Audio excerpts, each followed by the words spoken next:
Aslamo.alaikum. Welcome back to our channel, True Courtroom Stories. Kindly subscribe our channel, like and share with friends and for us.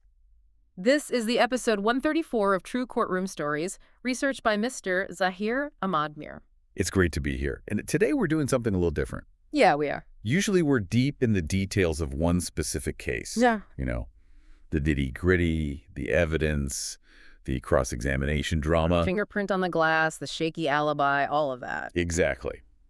But today, using this incredible research from episode 134, we're pulling the camera back, way back. We're not looking at the players on the field. We're looking at the rule book itself, the machinery behind the gavel. That's a good way to put it. We're unpacking what we're calling the jurisprudence of the uniform. And I have to admit, when I first saw the outline for this, I had a moment of, cognitive dissonance. Oh, yeah. Why is that? Because in my mind, and I'm guessing in the minds of a lot of our listeners, military and law feel like two separate worlds, like oil and water. That's a very, very common perception. It's almost the default setting for how we think about this. Well, think about it, right? The whole civilian legal system is built on debate, on argument. It's innocent until proven guilty. It's about your individual rights. Sure. But the military, the military is about the chain of command. It's about orders. The whole system is jump, and your only response is, how high? You don't get to say, "Objection, Your Honor, I'd like to file a motion against jumping." Exactly. You'd be laughed out of the barracks. So it feels like these two concepts are fundamentally opposed. And you've just put your finger on the core tension of this entire deep dive. Right. It's the conflict between discipline and justice. Discipline versus justice. And there's this dangerous assumption, really dangerous, that when you put on that uniform, you somehow step through a portal into a different reality where the normal rules of fairness, of due process, they don't apply anymore. Right. It's like you sign away your rights on the dotted line when you enlist. You're not a citizen anymore. You're an instrument of the state. But this deep dive, which, and we have to emphasize this, is based entirely on the book True Courtroom Stories and the specific research of Mr. Zahir Ahmad Mir on due process and military trials. It doesn't just challenge that assumption. It kind of blows it out of the water. It takes it apart piece by piece. The central question we're tackling today is this. Does putting on a uniform mean you sign away your rights? Or does the law follow the soldier into the barracks? Does the law follow the soldier? I like that. That's the real question, isn't it? Because let's play devil's advocate for a second. Oh, for it. An army can't be a democracy. It just can't. It's an autocracy by design. If you're in the middle of a battle and the commander yells, "Charge!" and a soldier says, "Hang on, I'd like to consult my lawyer about the strategic merits of this order," well, everyone gets killed. The system fails. the system collapses.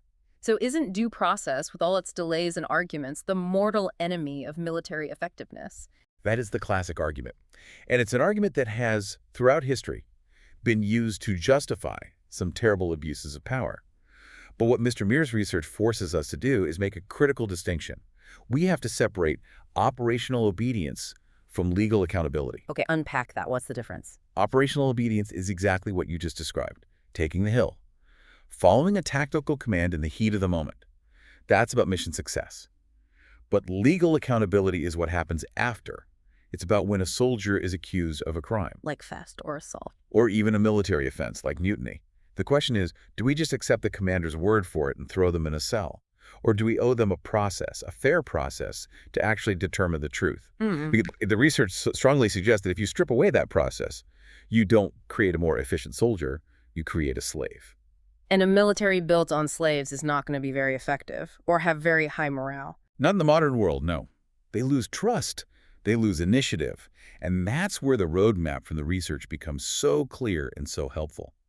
We're going to look at this through three very distinct lenses to really understand it. Right, the three pillars. First, the Islamic legal perspective on soldiers and courts. Then we'll zoom out to the global perspective on the limits of military justice. And finally, we'll bring it right down to the ground with the specific jurisprudence on civilian trials in Pakistan. It's like a three-legged stool. You need all three for the argument to stand up. But before we get into those legs, Islamic, global, Pakistan, we have to talk about the seat of the school, the thing that holds it all together. The ratio. The ratio, yeah. In the source material, there's this key phrase, ratio. Uniform does not cancel due process. Now, ratio sounds like a very technical legal term. For those of us who aren't lawyers, what are we actually talking about here? It can sound technical, you're right, but it's actually a pretty simple idea. In law, when we say ratio, we're talking about the ratio decidendi. It's a bit of Latin that means the rationale for the decision. So, the core reason. The core reason, the fundamental principle. Think of it like the engine in a car. You can have all sorts of different models and paint jobs, different laws in different countries, but the engine is what makes it go. And the research here says the engine for all of this is a single, powerful idea. Uniform does not cancel due process. Uniform does not cancel due process. It sounds so simple, almost like a tagline for a movie. But when you really pause and let that sink in, it's huge. It's absolutely foundational. You're basically saying the uniform is just clothing. It's a job description. It's not a legal status that strips you of your humanity. Exactly. And think about what the alternative would mean. If the uniform did cancel due process, what would that look like? It would mean a soldier is no longer a legal subject with rights. They'd be property. Property of the state, essentially. Subject only to the whim of their commanding officer. No rights, no recourse. It creates a legal black box. A total black box. A commander doesn't like you. You disappear into the stockade. A commander makes a mistake and needs a scapegoat. You have no way to defend yourself. That's the world without due process. Okay, but let me push back on this a bit. Because we say due process like it's one specific thing. Go on. In a civilian court, due process means a jury of your peers, right? It is a long, drawn-out discovery process. It means appeal after appeal. You can't be telling me that a military fighting a war can afford to operate like that. It would grind to a halt. Yeah, and that's a brilliant point. Due process does not have to mean identical process. Nobody is arguing that a court-martial should look exactly like a civilian murder trial. Okay. The venue is different. The procedures can be different, more streamlined. The jury, for instance, is usually a panel of officers, not 12 random people from the phone book. But the core elements, the absolute non-negotiables of fairness, they have to be there. And what are those? The right to know the charges against you, the right to present a defense, the right to see the evidence they're using, the right to have some form of counsel. Those are the pillars of a fair trial anywhere in the world. So, to put it simply, you can get disciplined on the spot for having muddy boots, but if they want to take away your freedom, they have to prove their case. That is the line. Disciplinary action versus criminal sanction. The due process is the safety net that separates the two. It ensures that even in a system that demands obedience, there is a mechanism for truth. So the uniform changes your duties, but it doesn't erase your fundamental rights as a citizen. It cannot. You're still a person under the law. I think that's a distinction that gets lost on so many of us. We hear military justice and we just assume it's an oxymoron. A kangaroo court. Yeah, a kangaroo court where the verdict is decided beforehand. But this ratio is arguing that it has to be justice first, military second. And that's why this is so vital. If we lose this principle, if we just accept that the uniform cancels due process, we create a class of citizens who live outside the protection of the law. And history teaches us, whenever you place a group outside the law, bad things happen. Very bad things happen.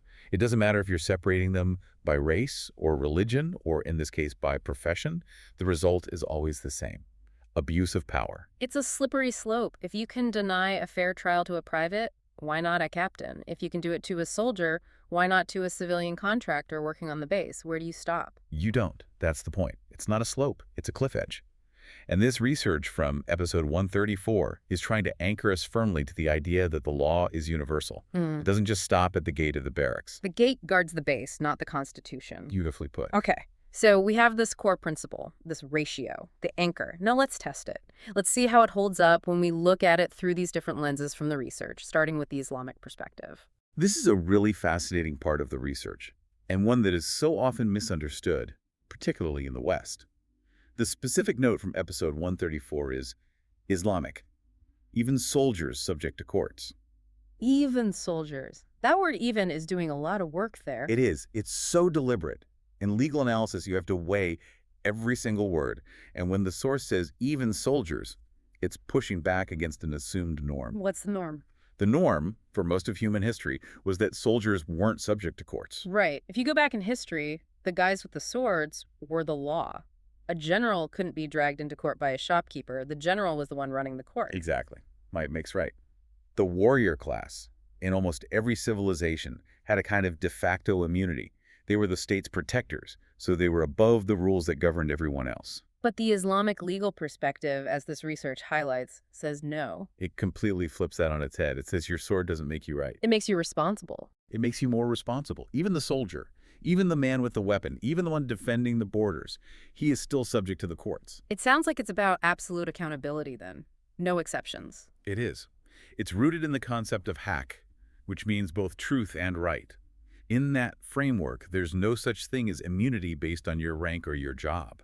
So God's law, or the law of the community, is supreme. It sits above everyone, the farmer, the merchant, the soldier, even the caliph. There are famous historical and semi-historical accounts of rulers and generals being summoned before a qadi, a judge, to answer complaints from ordinary citizens. Can you just picture that? A judge sitting on a simple rug, and this powerful military commander, fresh from a victory, has to stand before him like anyone else. That's the power of the principle. And the research points out this isn't just a nice story. It creates a deep moral and ethical obligation on the state. An obligation for whom, exactly? For the entire system. It means that a trial for a soldier can't just be a procedural checkbox. It's a sacred duty to find the truth. You can't just punish a soldier to make a point or to sweep something under the rug. If you punish an innocent person... You're not just breaking a man-made rule. You're committing a grave injustice, a sin. You are accountable to a higher authority. It's a perfect echo of the ratio we were just talking about. They reinforce each other completely. Uniform does not cancel due process, the Islamic view seems to add, because the uniform does not cancel your accountability to God and the community. Precisely. The ratio is the legal principle. This perspective provides the powerful moral and spiritual engine behind it. It elevates the denial of a fair trial from a simple legal error to a profound moral failure. And I noticed the source says subject to courts, plural, not subject to your commander. A critical distinction. Absolutely critical. If I'm just subject to my commander's whim, that's just discipline. It's arbitrary. My commander decides if I'm right or wrong based on his mood. But a court... A court implies an independent body. It implies a process. It implies a separation of the accuser from the judge. It professionalizes it. It moves it from the realm of the boss is mad at me to the law has been broken. Yes. And it makes sure the uniform isn't a shield you can hide behind, but it's also not a cage that traps you without recourse if you yourself are wronged. It's a remarkably sophisticated view of justice. So we have this deep moral and historical foundation. Now, the research tells us to widen our view. Let's go from the specific tradition to the global stage. Global. Military justice limits. That's the next key phrase from the source. Limits. There's that one powerful word again. Limits on what? Why would a global community be so concerned with putting limits on a country's military justice system? Well, let's circle back to your devil's advocate question from earlier. About efficiency. Just let the military handle its own affairs. Exactly. Why not? It seems simpler. But we have to ask, what is a military court actually for? What is its purpose? It's designed to enforce the military code, to maintain good order and discipline. Right. Insubordination, desertion, things like that. It's a specialized tool. Think of it as a heavy-duty wrench, designed specifically for military nuts and bolts. Okay, I'm with you. But what happens when a soldier, on weekend leave, goes into town and gets into a fender bender, or gets into a dispute with his landlord? Is that a military discipline issue?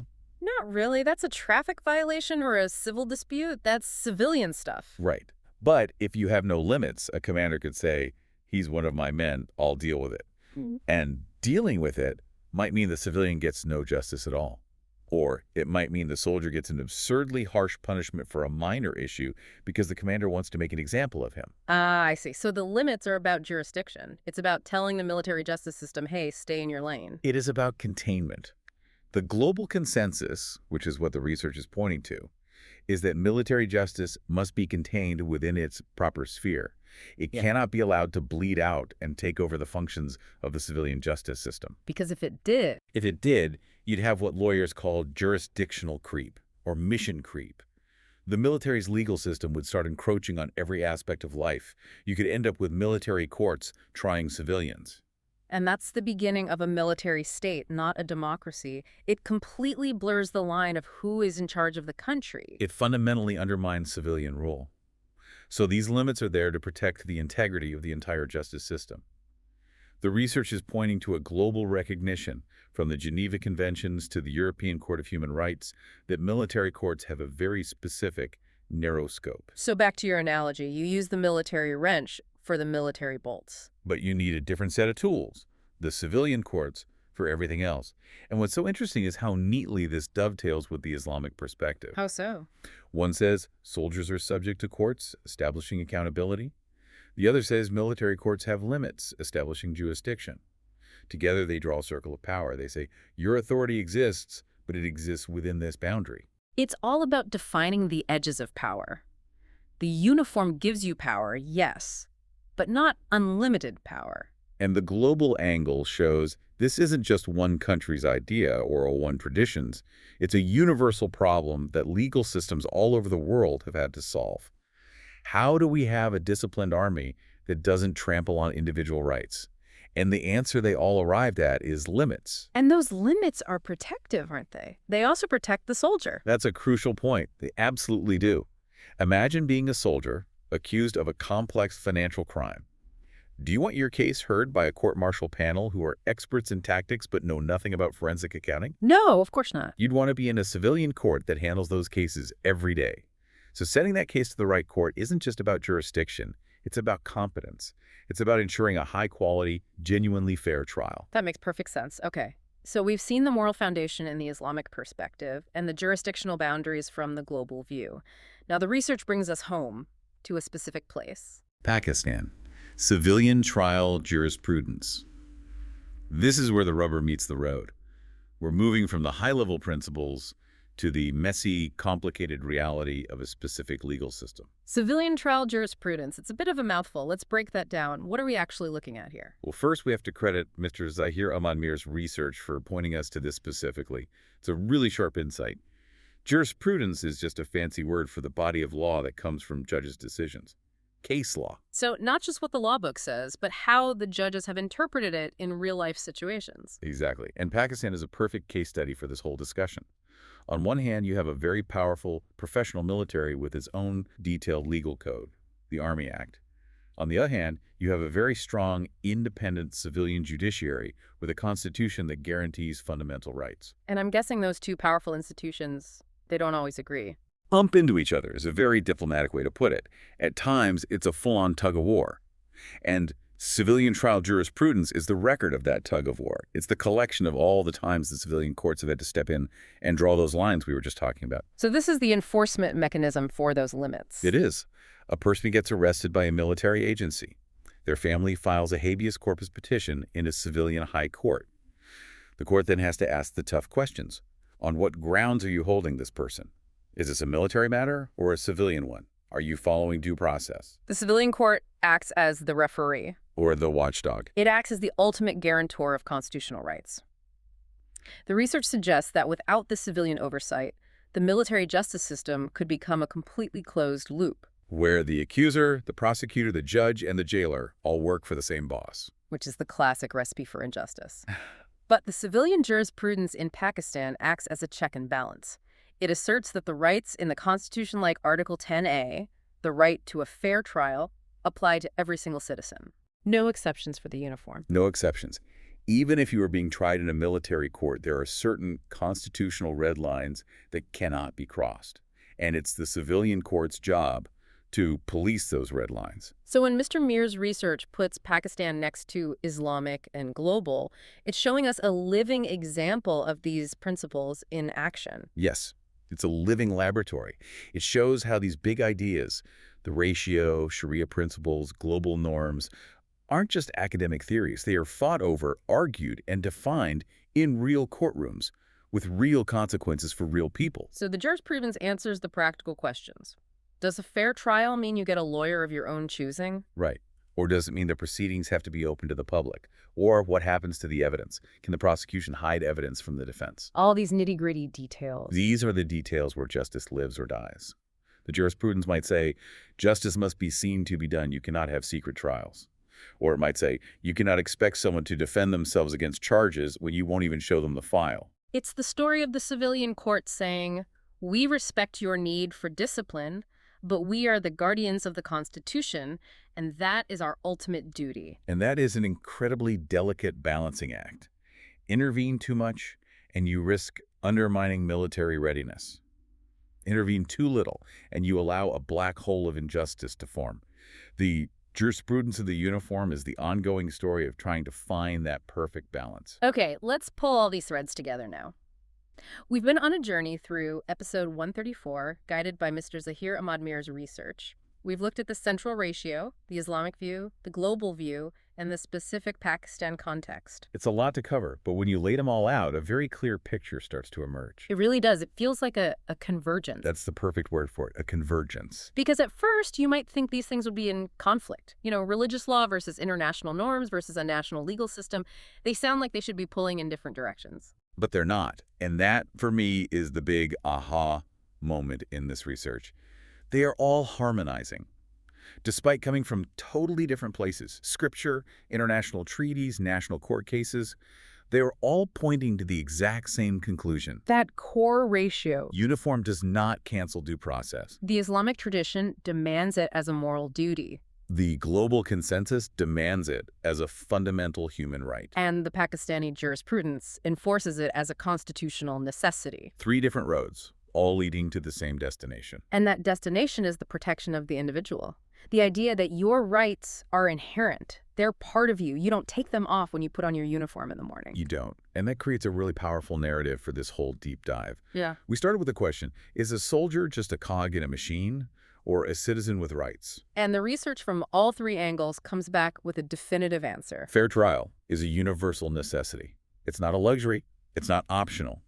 Not even in the most disciplined hierarchical environment imaginable. You know, it seems almost paradoxical, maybe especially in those environments. Say more about that. That's a profound thought. Well, where the power imbalance is greatest, where the system demands the most from the individual, isn't that where the need for protection, for due process, is also the greatest? That's it, exactly. Where discipline is strictest, the risk of abuse is highest. In a regular job, if your boss is a tyrant, you can quit. Right, just walk out the door. In the military, if you quit, it's a crime called desertion. You can go to prison for years. So because the system has so much power over the individual, it owes that individual an even higher standard of fairness in return. The ratio isn't just a nice legal theory. It's essential for the moral legitimacy of the institution itself. It's why we call this show True Courtroom Stories. Usually the story is about a crime. But here, the story is about the law itself evolving and fighting to make sure fairness can exist everywhere. It's the story of pushing back against the easy answer, which is always that efficiency is more important than justice.